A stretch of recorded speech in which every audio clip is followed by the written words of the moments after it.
Kartik private company में sales manager था। उसके माता पिता, पत्नी मीरा, बहन राधा और 2 बच्चे हैं। एक दिन मीरा कहती है, कार्तिक, बच्चों के स्कूल में एनुअल फंक्शन के लिए 2000 जमा करने पड़ेंगे। अरे अभी कुछ दिन पहले ही तो 10,000 जमा किए थे ना। हाँ, वो तो फीस और प्रोजेक्ट के पैसे जमा किए थे। अभी तो अगले महीने एडमिशन फीस और किताबों के पैसे भी जमा करवाने पड़ेंगे। 40 से 50 हजार का खर्चा है। मीरा, इतनी तो सैलरी भी नहीं है मेरी, ऐसे कैसे काम चलेगा? तो मैं क्या करूं?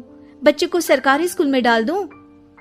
मीरा, तुम जानती हो ना, मैं मुश्किल से 35 से 40 हजार ही कमा पाता हूँ।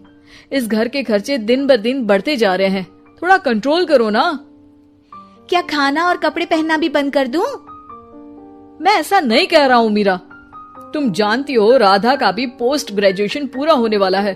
घर के खर्चों के साथ उसकी शादी की जिम्मेदारी भी उठानी है। मेरे बच्चों की पढ़ाई से ज्यादा इम्पोर्टेंट राधा की शादी है, तो करो जो मन में आए। मैं बोझ लगती हूँ तो मैं बच्चों के साथ अपने मायके चली जाती हूँ। तुम्हारी सारी मुसीबतें ही खत्म हो जाएगी।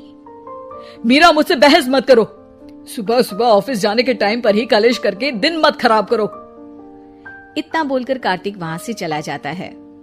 तभी, कार्तिक बेटा, ऑफिस जा रहे हो?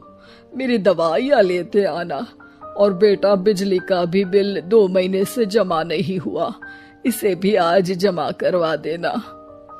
जी पिताजी, लाइए बिजली का बिल। 4,600 रुपए बिजली का बिल आया है।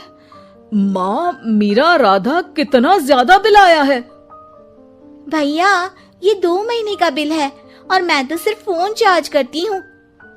अरे बेटा, मैं तो गीजर से पानी गर्म करने के अलावा मेरे कमरे में एक पंखा और एक लाइट ही तो जलते हैं। मीरा, तो फिर इतना बिल कैसे आया? हाँ, सारा इल्जाम मेरे पर ही लगा दो ना। भाभी, आप भी तो एसी चलाती हो, उससे भी बिजली का बिल बहुत ज्यादा आता है ना। एसी मेरे मायके से आई है और वो भी अब सबकी आंखों में खटकने लगी है। मीरा, अपना मुंह बंद करो और आज के बाद तुम एसी नहीं चलाओगी। माँ, आप भी अपना पानी धूप में गर्म करके नहाया करो।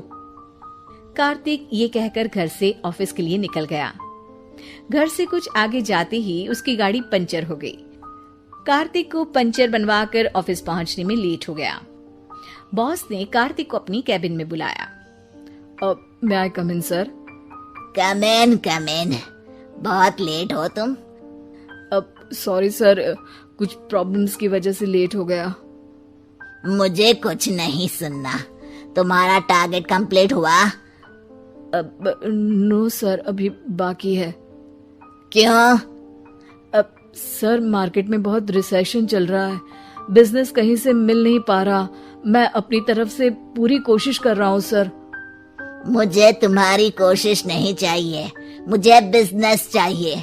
अगर तुमसे नहीं हो पा रहा है तो तुम रिजाइन कर सकते हो। नहीं सर, मुझे इस नौकरी की बहुत जरूरत है। मैं अपनी फैमिली का सिंगल अर्निंग पर्सन हूँ। मेरी जॉब चली गई तो मेरी फैमिली प्रॉब्लम में आ जाएगी सर। इसका ख्याल तुम्हें रखना चाहिए। जाओ यहाँ से और बिना बिजनेस लाए मुझे तुम अपना मुंह मत दिखाना। कार्तिक बिजनेस की तलाश में इधर से उधर कड़ी धूप में सारा दिन भटकता रहता है और थका हारा जब शाम को घर आया। बेटा, मेरी दवाई ले आए और बिजली का बिल भर दिया। अब दवाई लाना भूल गया पिताजी, और बिजली का बिल जल्दी भर दूंगा। पर बेटा, याद से भर देना, वरना बिजली वाले बिजली काट कर चले जाएंगे। लीजिए पानी। बच्चों के एनुअल फंक्शन के लिए स्कूल में जमा करने वाले पैसे लेकर आए? अभी सैलरी नहीं आई है मेरा, और अकाउंट में ज्यादा पैसे भी नहीं बचे हैं। तो क्या बच्चों को स्कूल भेजना बंद कर दूं? बच्चे अगर इस साल एनुअल फंक्शन नहीं अटेंड करेंगे तो कोई पहाड़ नहीं टूट पड़ेगा। और अब तुम मेरा दिमाग खाना बंद करो। अरे, आप मुझ पर क्यों चिल्ला रहे हैं? कार्तिक गुस्से में घर से बाहर चला जाता है। अब मीरा रोने लगती है। भाभी, आप रोइए मत, टेंशन लेने से कुछ नहीं होगा।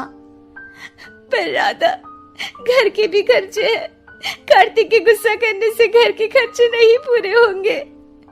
पर मीरा बेटा, लड़ाई करने से भी कोई समाधान नहीं मिलेगा, उल्टा घर का माहौल ही खराब होगा। पर मुझे लगता है हमें भी घर के खर्चों में हाथ बढ़ाना चाहिए। मुझे योगा सेंटर में जॉब का ऑफर मिला है, मैं कल से ही जॉब ज्वाइन कर लूंगी। वैसे तो मुझे भी सिलाई आती है, मैं भी लोगों के कपड़े सिलना शुरू कर देती हूँ। हाँ बेटा, मैं भी तुम्हारा घर के कामों में हाथ बटा दिया करूंगी और काज बटन लगाकर सिलाई करने में भी सहायता करूंगी। मीरा, मैं तुम्हारे बच्चों के साथ मोहल्ले के बच्चों को भी ट्यूशन पढ़ाऊंगा। इसी बहाने मेरा टाइम पास भी हो जाएगा। इस तरह से अब घर के सभी सदस्यों के सहयोग से पैसों की समस्या दूर हो गई और सब खुश रहने लगे। इससे हमें सबक मिलता है कि एकता में कितनी ताकत होती है।